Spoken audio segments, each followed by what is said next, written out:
Okay, तो next है यहाँ पे नॉर्मल जेआईटी कंपाइलर। अब ये जेआईटी कंपाइलर कैसे वर्क करता है वो हम लोग यहाँ देखते हैं। The source code methods that are required at run time are compiled into the machine code for the first time. They are called by normal JIT compiler। ठीक है, जो भी सोर्स कोड जो रिक्वायर होता है रन टाइम पे compile करने के लिए, जैसे बहुत सारे सोर्स कोड जो होते हैं वो कंपाइल टाइम पे कंपाइल नहीं होते हैं, लेकिन उसको रन टाइम पे कंपाइल किया जाता है। ठीक है, जैसे इसका एक एग्जांपल बताता हूँ। अगर हमने कोई भी एक एक्सेल शीट अपलोड किया कोई भी एक एप्लीकेशन पे, ठीक है, हमने एक डॉट नेट एप्लीकेशन बनाया, ठीक है, जिसमें हम लोग ने क्या किया, एक एक्सेल शीट अपलोड किया। अब एक्सेल शीट मतलब वो एक्सएमएल में जनरली डेवलप किया जाता है वो शीट को, तो उसको प्रोसेस किया जाता है। ठीक है, तो अगर एक्सेल शीट के लिए हम लोग कोई भी ऐसा प्रोग्राम लिखे हुए हैं, ठीक है, तो उसको हम लोग जब फाइल अपलोड होगी तब उसको कंपाइल करेंगे। मतलब जब प्रोग्राम रन हो रहा है एक्चुअल में, ठीक है, जब प्रोग्राम रन हो रहा है, रन करते समय उसको हम लोग कंपाइल करेंगे। किसको कंपाइल करेंगे? एक्सेल फाइल को हम लोग कंपाइल करेंगे। ठीक है, वो कंपाइल करेगा, उसमें से जो भी डेटा उसको फैच करना होगा डेटा फैच होगा। उसके बाद वो जो भी उसके डेटाबेस में कॉपी करना है या फिर जो भी उसके फर्दर प्रोसेस होगा वो होगा। ठीक है, तो यहाँ पे हम लोग जो सोर्स कोड जो होता है वो हमेशा रन टाइम पे कंपाइल होगा। ठीक है, तो इस टाइप के मेथड को हम लोग नॉर्मल जीआईटी कंपाइलर से कंपाइल करते हैं। ठीक है, इस टाइप के जो सोर्स कोड्स होते हैं इसको हम लोग किससे कंपाइल करते हैं? Normal JIT compile. ये हम लोग को करने की जरूरत नहीं होती है, वो ऑटोमेटिकली जो है डॉट नेट फ्रेमवर्क ये सारा चीज करते रहता है। उसको पता रहता है कि कौन सा फंक्शन कंपाइल टाइम पे कंपाइल होना है, कौन सा फंक्शन या फिर कौन सा मेथड जो है वो रन टाइम पे कंपाइल होना है, सब चीज़ उसको पता होता है। अगर वो उस टाइप के फंक्शंस अगर हम लोग अपने एप्लीकेशन पे यूज करते हैं तो वो उसके सोर्स कोड को रन टाइम पे कंपाइल करके मशीन कोड में चेंज करते हैं।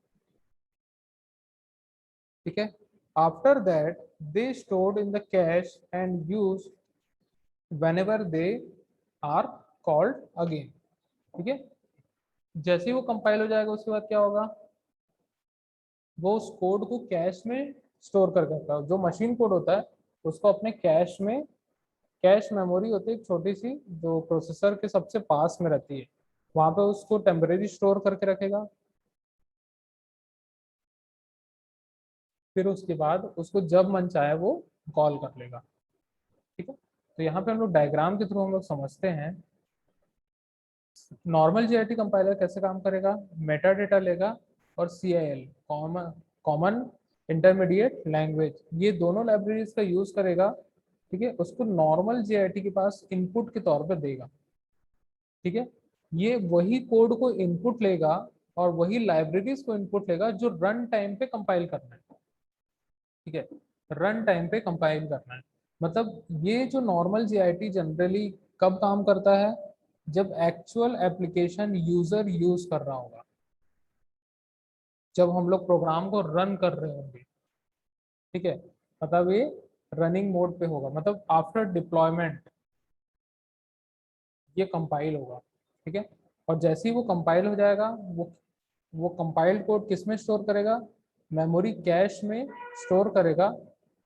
सॉरी, नेटिव कोड में उसको चेंज करेगा, उसको कैश में स्टोर करेगा। ठीक है, किसको? नेटिव कोड को। नेटिव कोड मतलब जो मशीन कोड होगा वो, ठीक है, 0 और 1 के फॉर्मेट में उसको वो कैश में स्टोर कर देगा।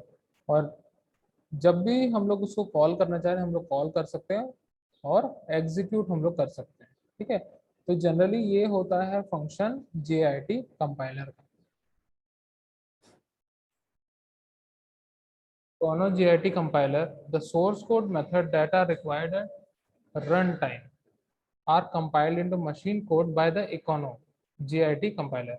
After these methods are not required anymore, they are removed. This GIT compiler is obsolete starting from .NET 2.0। ठीक है, जनरली इकोनो जीआईटी कंपाइलर जो है आज के डेट में जो डॉटनेट फ्रेमवर्क आते हैं उसमें नहीं दिया गया है, उसको हटा दिया गया है। ठीक है, अब ये जो इकोनो जीआईटी कंपाइलर जो होता था वो अब बन गया है नॉर्मल जीआईटी कंपाइलर। बस आज के डेट में अगर हम लोग डॉटनेट फ्रेमवर्क की बात करें तो जो वर्जन्स आते हैं उसमें दो ही टाइप के जीआईटी कंपाइलर होते हैं। सबसे पहला होता है प्री जीआईटी कंपाइलर और सेकंड होता है normal JIT compiler. Third type का इकोनो जीआईटी कंपाइलर जो है वो अवेलेबल नहीं है, इसको रिमूव कर दिया गया है। ठीक है, क्योंकि इसमें जो काम होता था वो नॉर्मल जेआईटी कंपाइलर में भी सेम काम होता था। ठीक है, और जनरली ये वाला जो इकोनो जेआईटी कंपाइलर होता था ये काफ़ी स्लो होता था। मतलब अगर रन टाइम पे अगर हम लोग इसके प्रोसीजर से काम करते थे तो ये स्लो वर्क करता था। ठीक है, तो इसकी ज़रूरत नहीं थी और इसको यहाँ से डॉटनेट फ्रेमवर्क से रिमूव कर दिया गया है। ठीक है, तो इसका भी हम लोग वर्किंग एक बार देख लेते हैं क्या वर्किंग होता है। ठीक है, ये भी सेम वैसे ही काम करता है, मेटा डेटा लेता है। ठीक है, मेटा डेटा मतलब डेटा अबाउट द डेटा, फिर उसका कॉमन इंटरमीडिएट लैंग्वेज मतलब CIL लाइब्रेरी हम लेगा। फिर उसके साथ में यहाँ पे इकोनो जीआईटी कंपाइलर। ठीक है, इकोनो जीआईटी कंपाइलर जो है वो उसमें जाएगा, फिर वो क्या करेगा नेटिव कोड में चेंज करेगा। और यहाँ पे बस एक डिफरेंस ये है कि यहाँ पे कोई भी कैश मेमोरी में जो मशीन कोड है वो सेव नहीं होता, मतलब स्टोर नहीं होता है। इसीलिए ये वाला प्रोसेस जो था वो काफी स्लो किया जाता है, क्योंकि ये कंपाइलर क्या करता था, बार बार सोर्स कोड को लेगा, बार बार पूरा का पूरा कंपाइल करेगा। ठीक है, और वो कन्वर्ट करेगा फिर एग्जीक्यूट करेगा। अगर उस चीज की हम लोग को बार बार जरूरत पड़ रही है तो एक बार कंपाइल करके बार बार उसको कॉल करे, ऐसा ये नहीं करता था, हर बार कंपाइल करता था। इसीलिए ये वाला प्रोसेस जो था वो काफी ज्यादा स्लो था, इसीलिए यहाँ पे 2.0 वर्जन के बाद इसको रिमूव कर दिया गया है।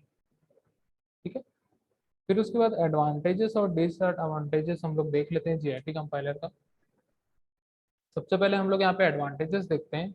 The GIT compiler requires less memory usage as only the method that are required at runtime are compiled into the machine code by the GIT compiler। ठीक है, अब यहाँ पे GIT compiler जो होता है वो जनरली लेस मेमोरी यूज करता है। कैसे? क्योंकि यहाँ पे जो कोड की हमें जरूरत पड़ती है रन टाइम पे, ठीक है, वो रन टाइम पे कंपाइल करेगा। और जो कंपाइल टाइम पे हम लोग को जरूरत पड़ती है वो कंपाइल टाइम पे रन करेगा। तो कंपाइल करते समय भी मेमोरी कम लेगा और रन करते समय भी मेमोरी कम यूज करेगा। तो यहाँ पे जो मेमोरी यूसेज होता है, ठीक है, कोई भी जब हम लोग एप्लीकेशन बनाते हैं और रन करते हैं तो यहाँ जो मेमोरी यूसेज होता है वो काफी कम होता है। ठीक है, नेक्स्ट आता है page faults are reduced by using the JIT compiler as the methods required together are most probably in the same memory page. ठीक है, अब यहाँ पे जो पेज फॉल्ट्स होते हैं, ठीक है, पेज फॉल्ट्स जनरली एक ऐसा प्रोसीजर होता है, अगर मान के चलो हम लोग कोई डेटा एक्सेस करना चाहते हैं, ठीक है, तो कोई भी एप्लीकेशन सबसे पहले कहाँ पे वो सर्च करेगा। ठीक है, अगर हम लोग पेज फॉल्ट्स की बात करें तो सबसे पहले अगर हम लोग को कोई भी डेटा एक्सेस करना है तो सबसे पहले उसको कैश मेमोरी में सर्च करता है। प्रोसेसर जो है वो कैश मेमोरी में सबसे सर्च करेगा, सबसे पहले सर्च करेगा। अगर मान के चलो कैश मेमोरी में वो डेटा नहीं मिलता है तो नेक्स्ट सर्च वो कहाँ करेगा, रैम पे सर्च करेगा। ठीक है, अगर वो कैश मेमोरी में नहीं मिला तो वहां पे होता है पेज फॉल्ट। ठीक है, मान के चलो हमारे कंप्यूटर में या फिर हमारे कॉपी में सिर्फ 4 पेज है। ठीक है, हमारे कंप्यूटर को एक कॉपी मान के चलते हैं, उसमें सिर्फ और सिर्फ 4 पेज है। ठीक है, 4 पेज है। पहला पेज जिसको हम लोग कैश मेमोरी बोलते हैं, सेकंड पेज रैम हुआ, थर्ड पेज हमारा जो सेकेंडरी हार्ड डिस्क होता है वो होता है, और फोर्थ होता है ऑप्टिकल ड्राइव। ठीक है, तो सबसे पहला पेज जो है वो कौन सा है, कैश मेमोरी। ठीक है, सबसे पहले वो किस में सर्च करेगा, कैश मेमोरी में सर्च करेगा। ठीक ठीक है, अगर डेटा कैश मेमोरी में नहीं मिलता है, ठीक है, तो सेकंड वो किस में सर्च करेगा, रैम पे सर्च करेगा। ठीक है, तो यहाँ पे फर्स्ट पेज में उसको नहीं मिला, फर्स्ट पेज में उसको डेटा नहीं मिला, इसका मतलब पेज फॉल्ट हुआ है वहां पे। पेज फॉल्ट का मतलब ये होता है कि डेटा नहीं मिला, ठीक है, मतलब वन पेज फॉल्ट हुआ वहां, एक पेज जो है उसमें डेटा अवेलेबल नहीं था, ठीक है, तो वहां पे पेज फॉल्ट हुआ, ठीक है। फिर रैम में सर्च करेगा, अगर मान के चलो रैम पे भी नहीं मिलता है तो किस में सर्च करेगा, सेकेंडरी हार्ड डिस्क या फिर जो सेकेंडरी स्टोरेज होगा उसमें सर्च करेगा, ठीक है। तो कैश में भी नहीं मिला, रैम पे भी नहीं मिला, ठीक है, तो कितना पेज फॉल्ट हुआ, 2 हो गया, ठीक है। अगर मान के चलो सेकेंडरी हार्ड डिस्क में भी नहीं मिला, ठीक है, नेक्स्ट कौन सा ऑप्शन है, ऑप्टिकल ड्राइव, ठीक है, तो पेज फॉल्ट कितने हो गए, 3 हो गए, ठीक है। तो यहाँ पे अगर हम लोग JIT कंपाइलर यूज करते हैं तो वो क्या करता है कि जो फ्रीक्वेंटली यूज होते रहता है, जो भी कोड है या फिर जो डेटा है वो फ्रीक्वेंटली अगर यूज हो रहा है, बार बार यूज हो रहा है, तो उसको कैश मेमोरी में डाल देगा। मतलब वहां जितना हो सके पेज फॉल्ट को रिड्यूस करने की कोशिश करेगा, ठीक है, जितना हो सके उतना पेज फॉल्ट को रिड्यूस करने की कोशिश करेगा, ठीक है। फिर उसके बाद नेक्स्ट है यहाँ पे code optimisation based on the statistical analysis can be perform by the JIT compiler while the code is running, ठीक है। तो यहाँ पे कोड ऑप्टिमाइजेशन भी सबसे ज्यादा किया जाता है, मतलब अननेसेसरी कोड जो है वो रन नहीं होगा, जो कमेंट्स में कोड है वो रन नहीं होगा, या फिर जो मेथड्स कॉल नहीं हो रहे हैं, ठीक है, उसको मेमोरी से हटा दिया जाता है, ठीक है, जो वेरिएबल्स यूज नहीं हो रहे उसको, वो वेरिएबल की मेमोरी को वहां से हटा दिया जाता है। तो यहाँ पे memory as well as code optimisation जो होता है वो भी बहुत ज़्यादा अच्छा होता है, ठीक है। तो 3 मेजर एडवांटेजेस होते हैं JIT कंपाइलर के। अब देखते हैं हम लोग डिसएडवांटेजेस, ठीक है। The JIT compiler requires more startup time while the application is executed initially, ठीक है। JIT कंपाइलर का बस एक ही ड्रॉबैक है यहाँ पे कि ये जो स्टार्टअप टाइम है वो काफ़ी ज़्यादा लेता है, ठीक है, मतलब इसको शुरू होने में काफ़ी समय लगता है। सेकंड है the cache memory is heavily used by the JIT compiler to store the source code methods that are required at runtime। यहाँ पे कैश मेमोरी का यूज सबसे ज़्यादा करता है, इसीलिए जो .NET एप्लीकेशंस जो होते हैं वो सबसे ज़्यादा स्लो चलने वाले एप्लीकेशन होते हैं, ठीक है। अगर हम लोग इससे कोई भी एप्लीकेशन बनाते हैं, काफ़ी बड़ा एप्लीकेशन अगर बन गया तो काफ़ी स्लो ही चलता है वो, ठीक है। तो यही एक रीज़न रहता है कि वो सारी चीज़ें स्टोर कहाँ पे करता है, कैश मेमोरी को करता है, और कैश मेमोरी ही प्रोसेसर में सबसे पहले एक्सेस होती है, ठीक है। तो ये 2 मेजर डिसएडवांटेज थे JIT कंपाइलर के। तो यहाँ पे हम लोग को JIT कंपाइलर का जो टॉपिक था वो कंप्लीट हो जाता है।